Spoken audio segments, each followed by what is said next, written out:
Dad, remember that gymnastics routine from yesterday? The one with the bride who stripped off all her clothes.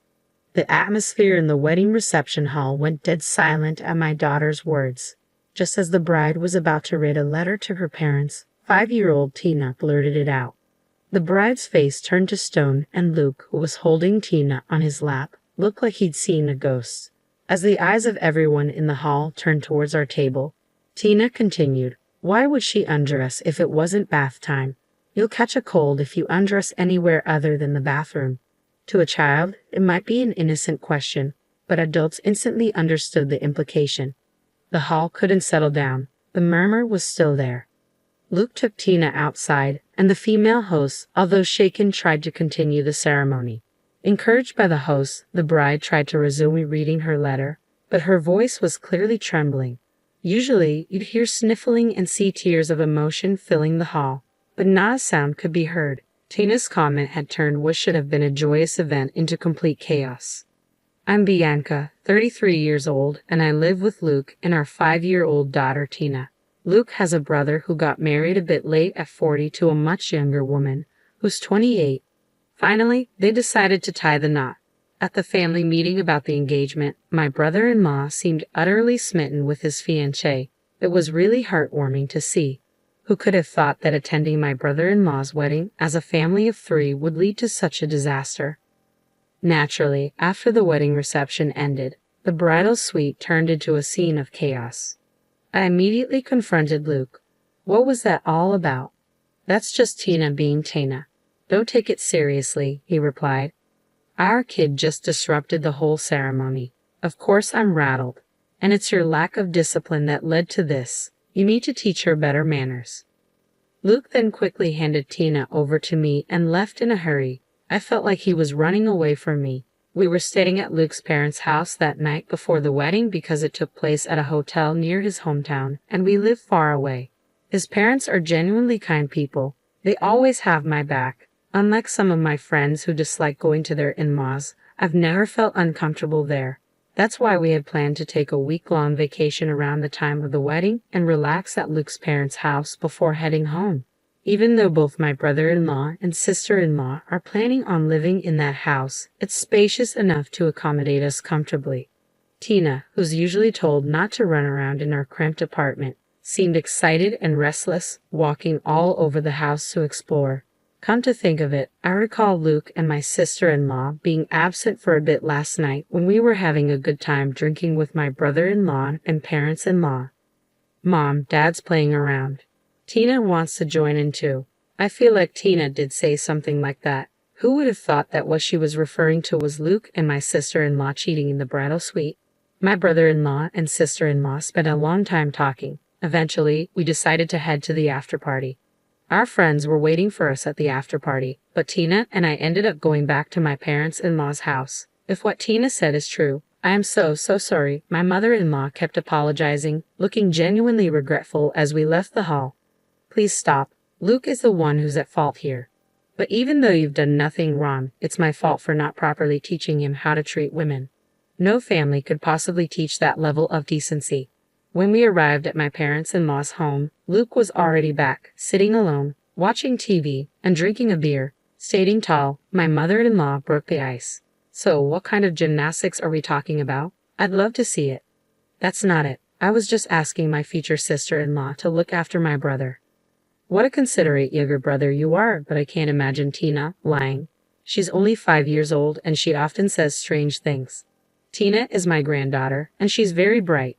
So, you're taking the word of a bad girl over your own son. Don't you dare call my precious granddaughter a bad girl." "Are you getting mad?"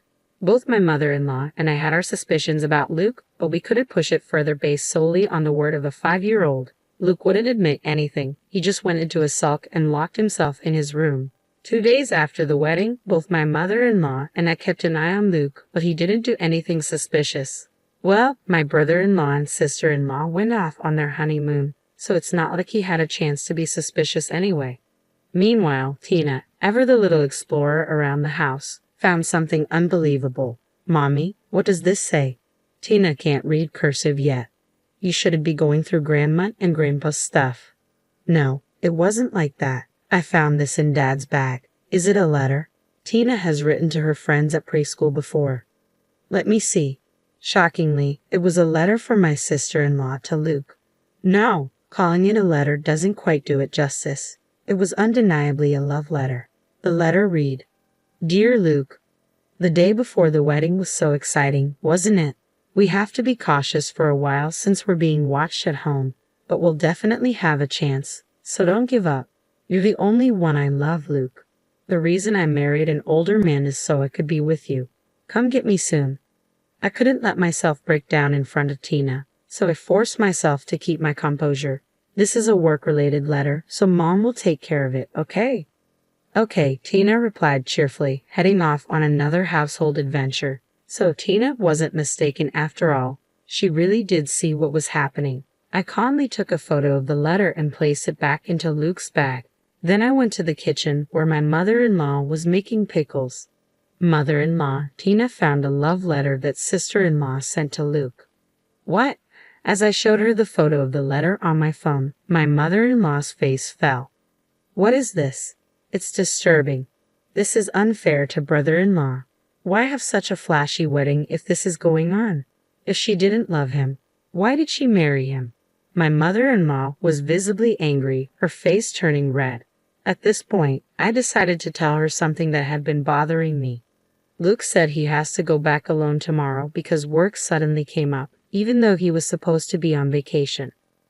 My mother-in-law looked up at me, deep in thought. Doesn't that seem odd? Exactly.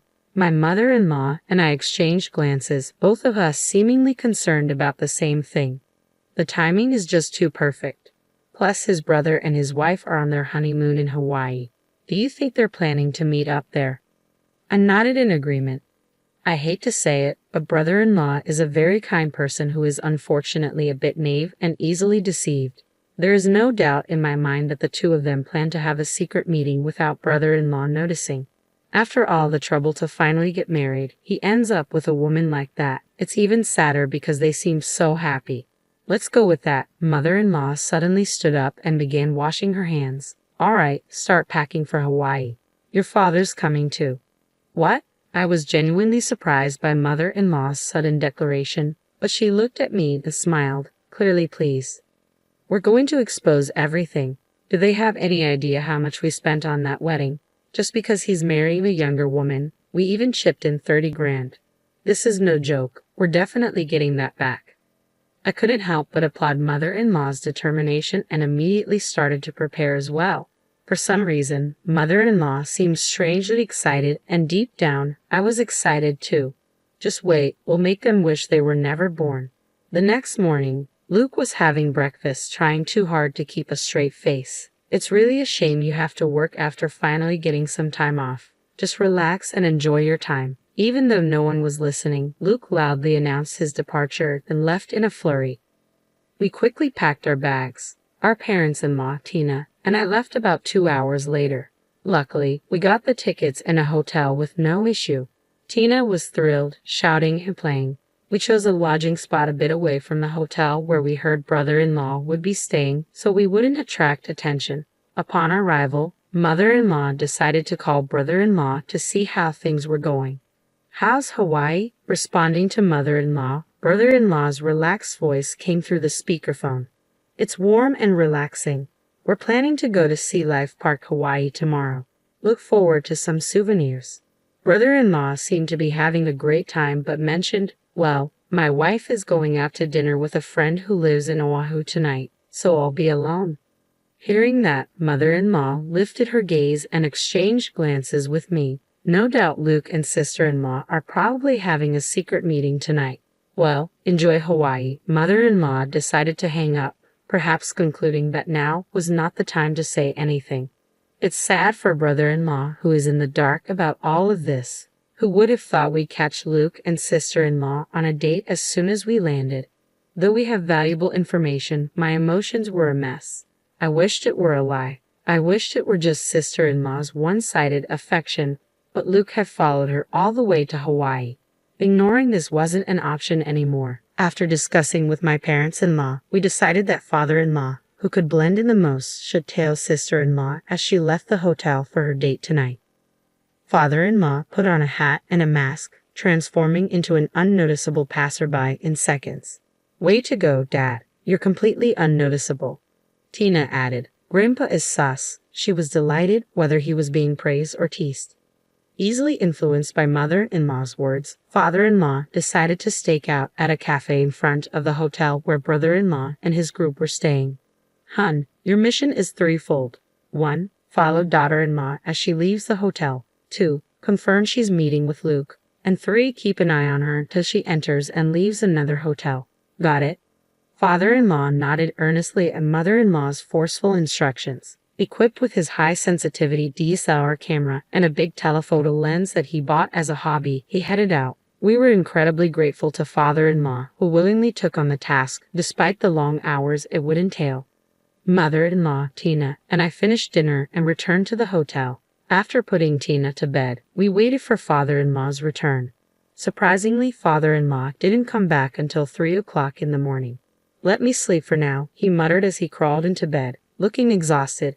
So we decided to hear the full story the next morning. The next day, as we looked at the photos father-in-law had taken while listening to his account, there was irrefutable evidence. True to his love for photography, father-in-law's shots were incredibly detailed. Even from a distance, you could see the two of them embracing clearly. So she really is cheating after all, I said, feeling the weight of the truth. It was a hard truth to accept for brother-in-law and me, but living a lie in a marriage was not an option. Seeing my downcast mood, mother-in-law asserted, we should put an end to this difficult time as soon as possible. I couldn't agree more. On the second day, we learned that brother-in-law planned to go to Sea Life Park, Hawaii, so we decided to rent a car and follow him there. Inside the park, we left Tina with father-in-law while mother-in-law and I walked around. Soon enough, we spotted brother-in-law and his wife.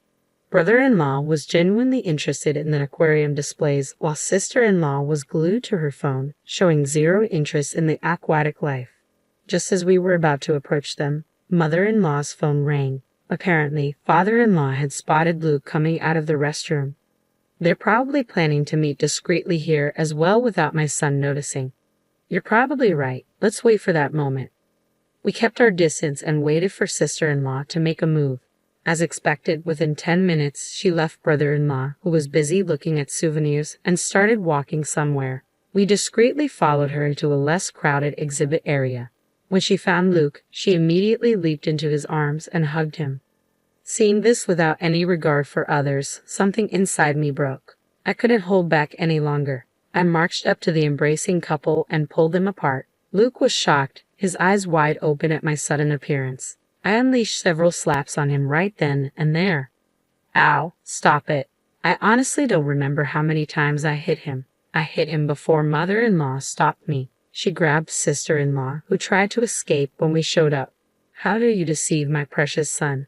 Sit down. Frustrated, Luke and sister-in-law sat down on the floor. To avoid causing a scene, we moved to the rental car. Brother-in-law was already in the car, looking sad. It seemed he'd heard about what happened from father-in-law. In the minivan, we pushed Luke and sister-in-law into the farthest back row while mother-in-law and I sat in the second row to block their exit. When did you start cheating? I demanded. I'm not cheating or anything. Why are you all even in Hawaii? Luke retorted. What about you? Why are you here? I'm here for work. Don't lie. You came chasing after this woman, didn't you? It's a coincidence. Even then, Luke still tried to deceive us. So I confronted him with the evidence, photos that father-in-law had taken. We can see you two were having fun until around 3 o'clock a.m. Father-in-law followed you. Luke sighed heavily. Sister-in-law kept her eyes down and said nothing. So what Tina said during the wedding reception wasn't a lie, was it? You two were exercising the night before the wedding, weren't you? Look, I was in a tough spot too. I was bothered when sister-in-law came on to me. I told her multiple times that I have a loving wife and daughter, so it can't happen, right? Just then, Luke started to shift all the blame onto sister-in-law, who responded with an incredulous "ha." Grabbing Luke, she yelled, "Who is the one saying leave my brother and be with me?" No, I never said that, Luke shot back, and their argument began to heat up. Back and forth they went, arguing about who said what. I didn't come to Hawaii to listen to this nonsense.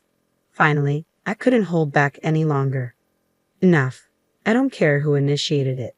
Why can't you just apologize when you clearly betrayed me and brother-in-law? I'm the victim here, Luke insisted. If you try to dodge responsibility anymore, I'll make your life a living hell. What are you planning to do? Let's just say I'll make sure everyone in your social and work circles recognizes you as the fool who slept with his brother's wife. What's the point in doing that? Well, if people aren't warned, you might try to make moves on their wives or girlfriends. I would never do that. You've already done it, haven't you?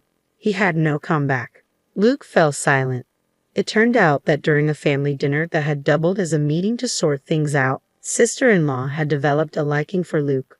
Luke didn't mind the attention and continued a casual relationship with her. Bizarrely, Luke even suggested to sister-in-law, "Why don't you first marry my brother, get a share of his wealth, and then divorce him and marry me?"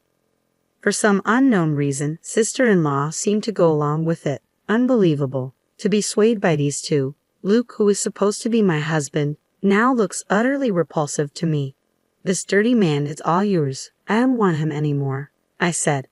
Sister-in-law, surprisingly pleased with my words, turned to me and smiled. "Really? What was all that fighting about just moments ago?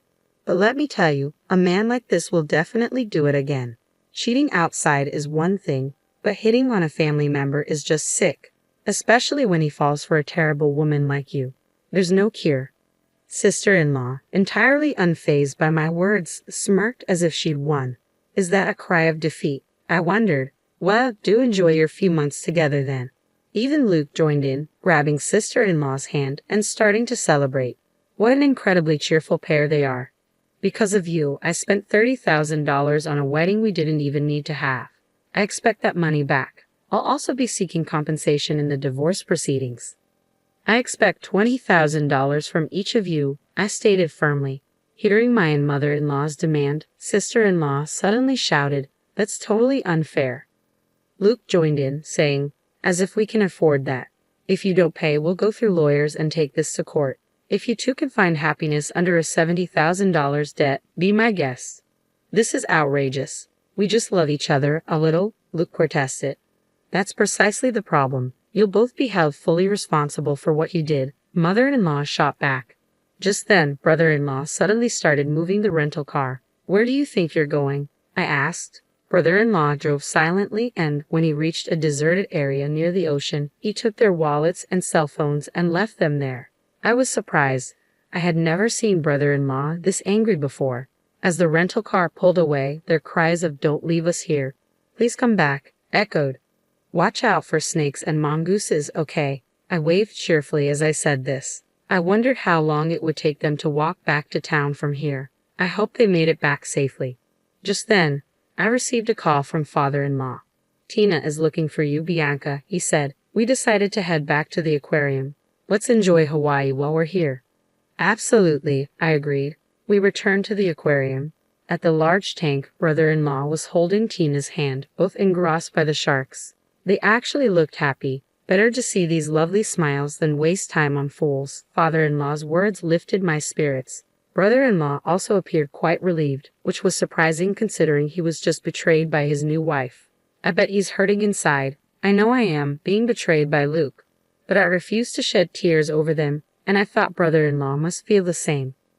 Later on, brother-in-law and sister-in-law's divorce was finalized. Only 5 days had passed since the wedding reception, but brother-in-law returned all the wedding gifts to the guests. I also finalized my divorce with Luke, and Tina would now be living with me. I ended up getting all the assets in the divorce settlement, and we agreed on $400 per month for child support. Luke, ever conscious of what others think, easily agreed when my parents-in-law and I, through our lawyers, demanded money from him. He ended up shouldering a $70,000 repayment. But you can't control what people say. Rumors spread easily that he had an affair with his brother's wife and even followed her to Hawaii. Friends began to distance themselves, and even at work, the rumors got around. He got transferred from his high-performance sales team to a basement document storage area. It's been a year now, and I'm still on good terms with my in-laws. Just the other day, while looking through a school backpack catalog with my soon-to-be elementary school daughter, she said, "Rima will buy it for you." No, Grandpa will buy it, I teased. It'll be a lasting joke. The room went silent when Tina said, "Let's settle this with a gymnastics competition."